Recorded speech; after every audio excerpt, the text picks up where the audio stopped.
India's largest digital media network Suman టీవీతో చేతులు కలపండి. ఫ్రాంచైజ్ ద్వారా లోకల్ మీడియా పార్ట్నర్ అవ్వండి.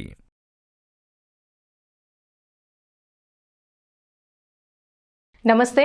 ప్రస్తుతం మనతో ఉన్నారు ప్రముఖ ఆధ్యాత్మికవేత్త, ప్రముఖ జ్యోతిష్య వాస్తు పండితులు బ్రహ్మశ్రీ డాక్టర్ నాయకంటి మల్లికార్జున శర్మ గారు ఉన్నారు. వారితో మాట్లాడదాం. నమస్కారం గురుగారు. నమస్కారం. గురుగారు, ఇప్పుడు ఈ నెల అక్టోబర్ 30న అంటే రాహుకేతు గ్రహాల మార్పు వల్ల సింహరాశి వారికి ఏ విధంగా ఉంటుందండి? తప్పకుండా అమ్మ. ఓం శ్రీ గురుభ్యో నమః. రాహుకేతువులు మార్పు అనేది అక్టోబర్ 30వ తారీఖు నుంచి కూడా 2:46 నుండి మనకి మే 18వ తారీఖు 2025 వరకు కూడా 18 నెలల కాలం రాహుకేతువులు మారుతూ ఉన్నారు. అంటే ఈ నెల మనకు అక్టోబర్ 30వ తారీఖు నుంచి మే 18, 2025 వరకు కూడా 18 నెలల పాటు రాహు యొక్క కేతు యొక్క సంచారం అనేది జరుగుతుంది. అంటే ఈ 18 నెలల పాటు ఎక్కడుంటారు అంటే మీనరాశిలో రాహువు, కన్యారాశిలో కేతు ఉంటాడు.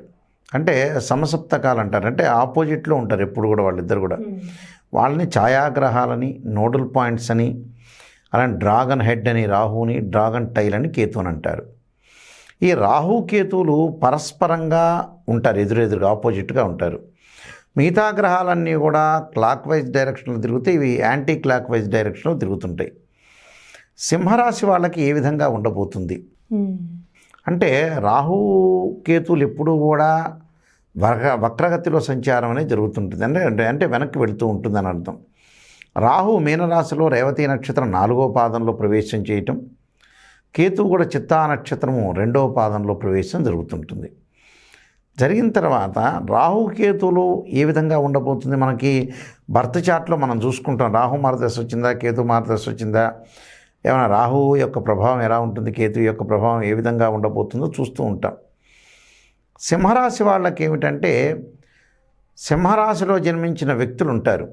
అంటే మఖా నక్షత్రం 4 పాదాల్లోనూ, పుబ్బా నక్షత్రం 4 పాదాలను, ఉత్తరా నక్షత్రం 1వ పాదం కలిపి సింహరాశి అవుతుంది.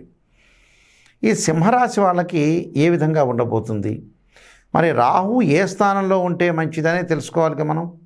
ఫస్ట్ ఆఫ్ ఆల్ ఒక ఫార్ములా ఉంటుంది కదా, ఆ ఫార్ములా ఏమిటి, మన శాస్త్రం ఏం చెప్పబోతుంది అనేది ప్రజలందరూ తెలుసుకోవాల్సిన విషయం ఏది.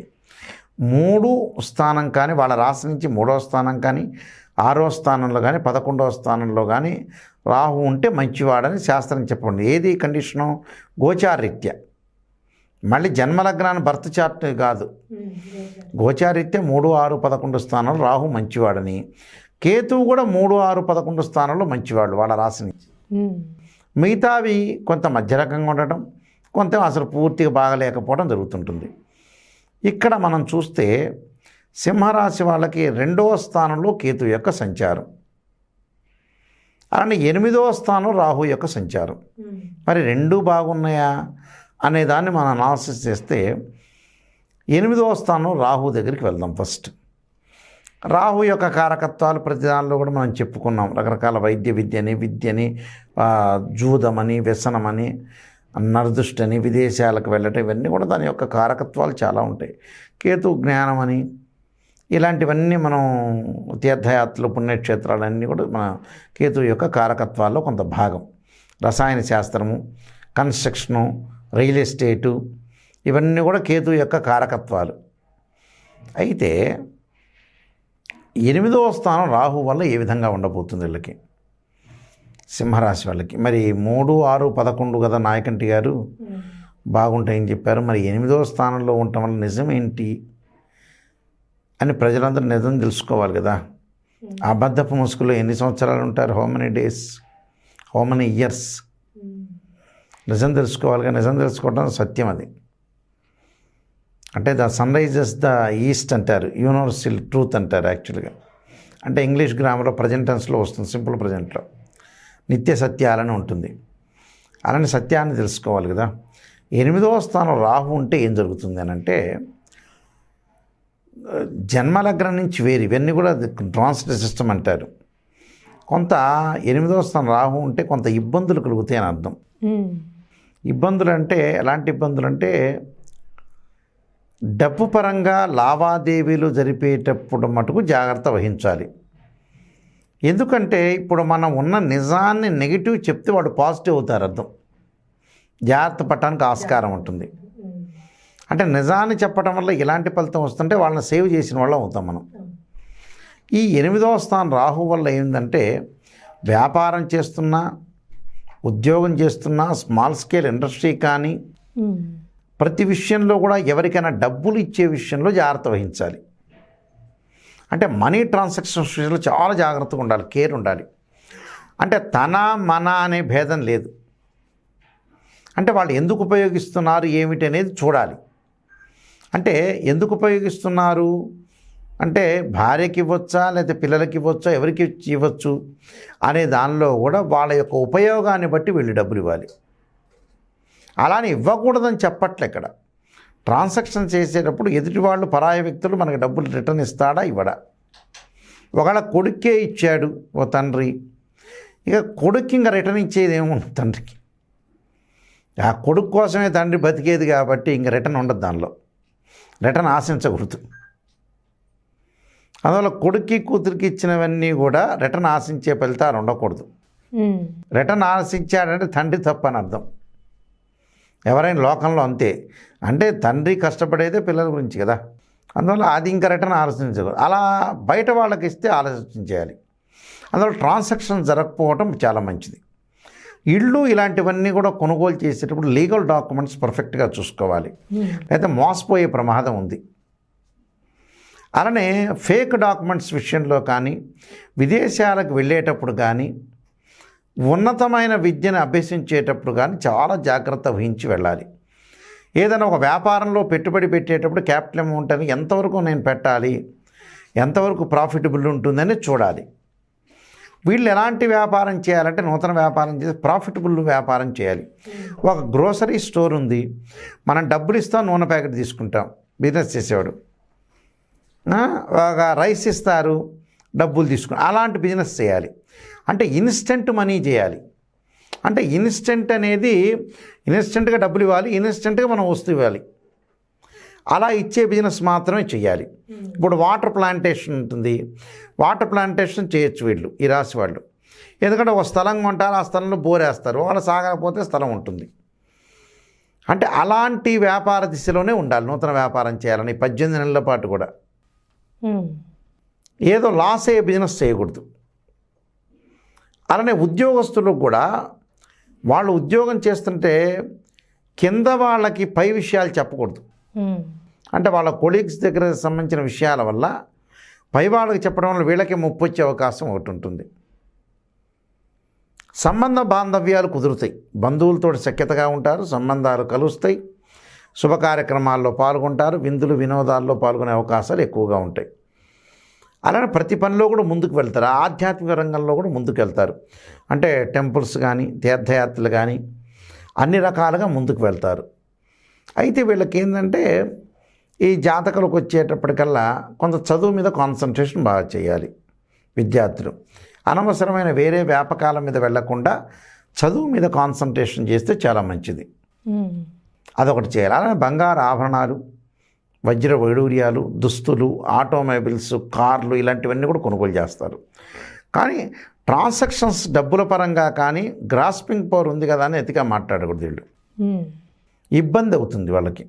అంటే ఎదుటి వాళ్ళ యొక్క ఆలోచనల వల్ల వీళ్ళు మంచివాళ్ళు కాదనే ఒక రికగ్నైజర్ వచ్చే అవకాశం ఉంటుంది.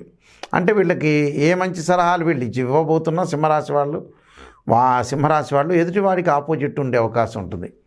కాబట్టి ఎంత మౌనం ఉంటే అంత మంచిది అని అర్థం. అదొకటి. అంటే ప్రతి పనిలో కూడా విజయం సాధించే అవకాశం అయితే అవుతుంది, లేట్ లేకుండా ముందుకెళ్ళే అవకాశం అయితే గ్యారంటీ ఉంటుంది. కానీ మిగతా విషయాలు కొద్దిగా జాగ్రత్తగా ఉండి ముందుకెళ్ళాలి. అని 2వ స్థానంలో కేతు ఉన్నాడు, అది కుటుంబ స్థానం అని అర్థం. అది జన్మలగ్నం నుంచి మనం కుటుంబాన్ని క్యాలిక్యులేట్ చేయాలి. 2వ స్థానం ఏంటంటే సాధారణంగా ధనస్థానం అని అర్థం. ధనము, వాక్కు. నేను ఇందా చెప్పినట్టుగా ధనపరంగా ఇచ్చిపుచ్చుకో లావాదేవీల విషయంలో జాగ్రత్త ఉండాలి. అలానే భార్యకో, కొడుక్కో, కూతురుకో కాదు, ఇక్కడ తమ్ముళ్ళకో కాదు. వాళ్ళు ఏదో ఇప్పుడు తమ్ముడికి ఇచ్చాడు, ఇంకోసారి ఏదైనా ఉపయోగపడవచ్చు, చెప్పలేం. అలా బయట వాళ్ళకి ఇచ్చే విషయంలోనే కొంత జాగ్రత్త ఉండాలి. అలానే కుటుంబ పరంగా బయట విషయాలను కూడా తీసుకొచ్చి ఇంట్లో గొడవ పడకూడదు. ఏదో బయట ఏదో అన్నారని పెళ్ళాంతో గొడవ పెట్టడం, పెళ్ళాం భర్తతో గొడవ పెట్టడం, వైఫ్ అండ్ హస్బెండ్ రిలేషన్లో డిఫరెన్స్ ఆఫ్ ఒపీనియన్స్ లేకుండా మ్యూచువల్ అండర్స్టాండింగ్, బాండింగ్ అని చాలా ఇంపార్టెంట్. ప్రయత్నాలు కొన్ని వెళుతూ వెళుతూ వెళుతూ చివరి వరకు వచ్చి ఆగిపోతుంటాయి వీళ్ళకి. అంటే లాస్ట్ ఫైనల్కి వస్తారు వాళ్ళు. ఫైనల్కి వచ్చి ఆగిపోయే అవకాశం ఎక్కువ ఉంటుంది. స్త్రీలకు వచ్చేటప్పటికల్లా తన తోటి స్త్రీల వల్ల ఏదో ప్రాబ్లమ్స్ కలుగుతాయి అని ఒక సైకలాజికల్గా డిజార్డర్ ఉండే అవకాశం ఉంటుంది. అవన్నీ కూడా పోవాలి వాళ్ళకి. పోయి వాళ్ళు చేసే పనిలో ప్రయత్నాలు విపరీకృతం కాకుండా సఫలీకృతం అయ్యేటట్టుగా గట్టిగా ప్రయత్నం చేయాలి. అంటే అతి కష్టపడాల్సి వస్తుంది సింహరాశి వాళ్ళు. అంటే ప్రతి ప్రయత్నం కూడా తేలిగ్గా కొట్టిపడేయకూడదు, జరుగుతుందని నెగ్లెక్ట్ వెళ్ళకూడదు. నెగ్లెక్ట్ వెళ్ళకుండా చాలా గట్టిగా కష్టపడి ముందుకు వెళ్తే జీవితంలో జరిగే అవకాశం ఖచ్చితంగా ఉంటుంది. వీళ్ళు ప్రత్యేకంగా విదేశాలకు వెళ్ళే అవకాశం ఒకటి ఉంటుంది. అక్కడ చదువును అభ్యసించే అవకాశం ఉంటుంది. ఆటోమొబైల్ రంగంలో ఉన్నత స్థానం ఉండే అవకాశం ఉంటుంది. పోలీస్ డిపార్ట్మెంట్ కానీ, ఇందులో రక్షణ శాఖ వాళ్ళు కానీ కొంత ఆరోగ్యపరంగా శ్రద్ధ వహించడం చాలా ఇంపార్టెంట్. దానికి కొన్ని ప్రత్యేకంగా పరిహారం చేసుకుని ముందుకు వెళ్ళాలమ్మా. అంటే ఈ రాశి వారికి ఎలాంటి పరిహారం చేస్తే మంచిది? తప్పకుండా అమ్మా. వాళ్ళు రాహుకేతుల యొక్క పరిహారం చేయాలంటే ఏమిటి అని అంటే, ఫస్ట్ రాహుకి ప్రీతికరమైనది మినువులు, కేతువుకు ప్రీతికరమైన ఉలవలు. ఎక్కడైనా సరే రాహుకేతువులకు సంబంధించిన అక్కడ గుడిలోకి వెళ్ళి ప్రధాన అర్చకుల ద్వారా మినుములతో చేసిన ఏదైనా వంటకాన్ని ఇంటి దగ్గర శుభ్రంగా తయారు చేసుకొచ్చి ఆ దేవాలయం ప్రధాన అర్చకులకి ఇచ్చి నైవేద్యం పెట్టి భక్తులకు పంచడం ఒకటి. అలానే ఉలవలతో చేసినవి కూడా అలానే భక్తులతో పంచాలి, ఉలవ వంటకాలు. అలానే రాహుకేతువులకి శివాలయంలో విగ్రహాలు ఉంటాయి, నవగ్రహాలని. రాహుకేతు ఉంటారు. రాహుకేతువులతోటి నల్లని ద్రాక్షారసంతో అభిషేకం చేయాలి. అలా ఎన్ని వారాలు చేయాలి? అది వీళ్ళు చేయాల్సింది రాహుకి శనివారం రోజున, కేతువుకి మంగళవారం చేయాలి.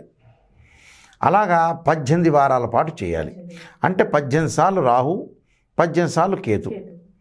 అలా అభిషేకం చేయటం చాలా మంచిది. అభిషేకం చేయటం వల్ల కూడా చాలా అనుకూలమైన ఫలితాలు వస్తాయి. తర్వాత ఇంకొక మంత్రాన్ని కూడా వాళ్ళు వీలైతే చదవటం మంచిది.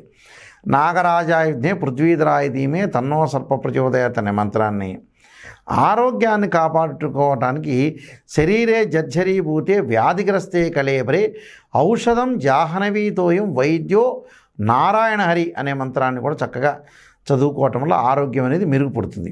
అయితే ప్రయాణాలు చేసేటప్పుడు మటుకు కొంత అతి స్పీడు, అతి వేగం అనేది పనికిరాదు. మిగతావన్నీ కూడా కొంత జాగ్రత్తగా ప్రికాషన్స్ తీసుకుని ముందుకెళ్తే బెటర్ లైఫ్ వచ్చే అవకాశం ఉంటుంది. అయితే రాహుకేతులు రెండూ కూడా సింహరాశి వాళ్ళకి మధ్య రకంగానే ఉన్నాయి. నిజం చెప్పాలంటే పరిపూర్ణంగా కంప్లీట్గా బాగున్నాయని చెప్పడానికి వీల్లేదు. అయితే మిగతా గ్రహాల వల్ల మంచి జరిగే అవకాశం గ్యారంటీగా ఉంటుంది. చాలా చక్కగా తెలియజేశారు గురుగారు, ధన్యవాదాలు. నమస్కారం. చూసారా కదండి, రాహుకేతు గ్రహాల అంటే మార్పు వల్ల సింహరాశి వారికి ఏ విధంగా ఉంటుంది, అలానే ఎలాంటి పరిహారం చేసుకోవాలి గురుగారు తెలియజేశారు కదా. అలానే మీ జాతకానికి సంబంధించి కానీ, మీ ఇంటి వ్యాపార వాస్తుకు సంబంధించి ఎలాంటి విషయాలైనా తెలుసుకోవాలనుకుంటే స్క్రీన్ మీద కనిపిస్తున్న నెంబర్కి కాల్ చేసి గురుగారిని సంప్రదించవచ్చు. ఇలాంటి విశేషమైన అంశాలతో మళ్ళీ మేము ముందుంటాను. ధన్యవాదాలు.